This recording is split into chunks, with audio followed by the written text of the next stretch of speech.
Okay, so when we have numbers in scientific notation that we are multiplying and the exponents are negative, it throws a little bit of a curveball in, especially because we haven't covered operations with integers yet.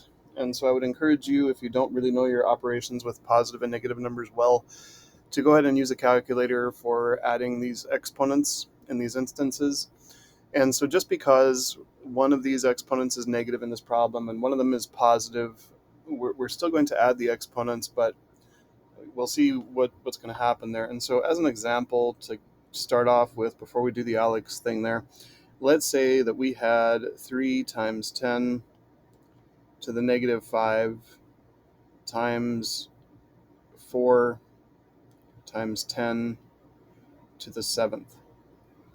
Well, what would end up happening if we were to write these out in standard form is we would have 1, 2, 3, 4, 5.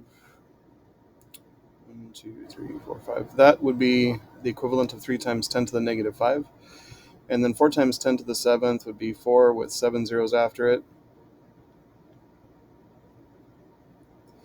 And so we would basically be multiplying a very, very small number by a very, very large number. And one way that some people like to think about this or like to do this is to say, okay, how many decimal places do I have? How many places do I have after the decimal here? I've got 1, 2, 3, 4, 5.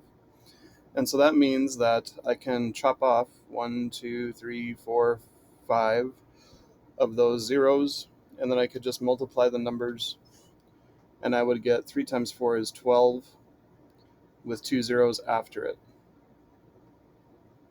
And so in the case of doing this with straight up scientific notation, we need to recognize that negative 5 plus 7 is positive 2. And again, you can use the calculator to do that. Just in the calculator, put negative 5 plus 7.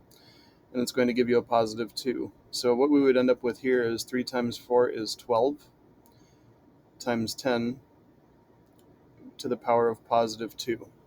Now, as we ran into in the last lesson, this is not correctly represented in scientific notation because we do have two numbers to the left of the decimal. We only want one, so we do need to rewrite that as 1.2 times 10 to the power of 3. And so you can see that 1.2 times 10 to the power of 3 would be the same as 1,200, which is what we got by kind of doing it a more longhand, sort of old school way there. But recognize that all we're doing with these negative and positive numbers is basically canceling zeros instead of adding zeros. And so again, the easy way to do this is just to add the exponents. And if you're not comfortable with working with positive and negative numbers, just go ahead and use a calculator to get that done for you. So let's go with, we've got 3.3 times 10 to the power of negative 3 times 5.4 times 10 to the power of 7. And so I'm going to go ahead and grab my calculator and do the multiplication here. I've got 3.3 times 5.4 gives me 17.82. And then negative 3 plus 7 is going to be positive 4. So 17.82 times 10 to the 4th. Now again, not correctly written in scientific notation. We do need to move the decimal one spot to the left. So that's going to give us 1.782 times 10 to the 5th. And so that's going to be the correct answer there. And we need that tool. So 1.782 times 10 to the 5th. Okay. Moving on. We are going to have 4.8 times 10 to the negative 5.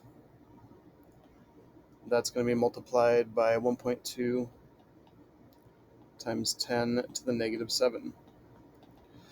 Now again, if you're not comfortable with negative and positive numbers, go ahead and use the calculator to figure out that that's going to be negative 12. as your exponent. And so 4.8 times 1.2 is 5.76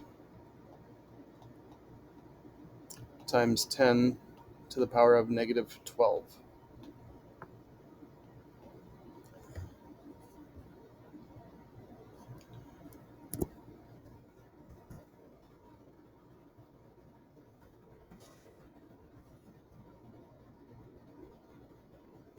All right.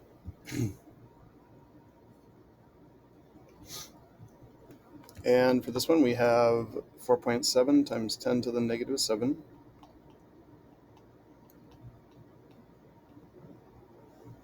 times 8.6 times 10 to the power of 2. So 4.7 times 8.6 is 40.42 times 10, and negative 7 plus 2 is going to make negative 5. And this is not correctly written in scientific notation, so we do need to change that to be 4.042. Recognizing that we moved the decimal one spot to the left, and so that's going to change that to be 10 to the negative 4th. So 4.042 times 10 to the negative 4.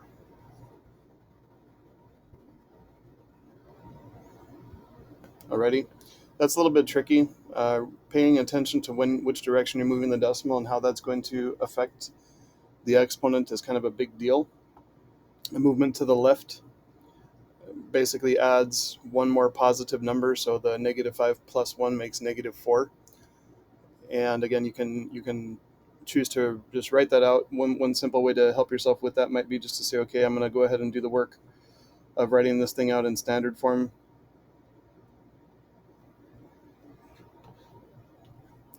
And I would get 0.000442, and then just convert that to scientific notation. So we go 1, 2, 3, 4, and then I think that's probably an easier way to get to 4.042 times 10 to the negative 4. And so if just doing it straight with the exponents messes with you a little bit, go ahead and convert it to standard form, then put it back in scientific notation, and that might be a little bit easier solution for you. Okay, we've got 3 times 10 to the 5th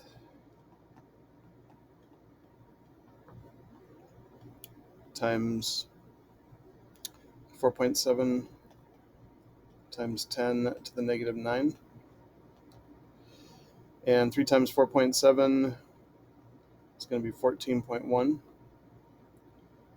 times 10. 5 and negative 9 is going to make negative 4. And we do recognize that that is not correctly written in scientific notation. If you're able to do it straight from the exponent, that's okay. We're moving one spot to the left, which is going to remove one of the negative numbers. It's going to add 1, so we're going to have 1.41 times 10 to the negative 3.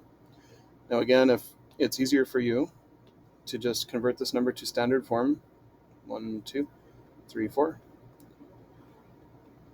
and say, okay, that is 0.00141.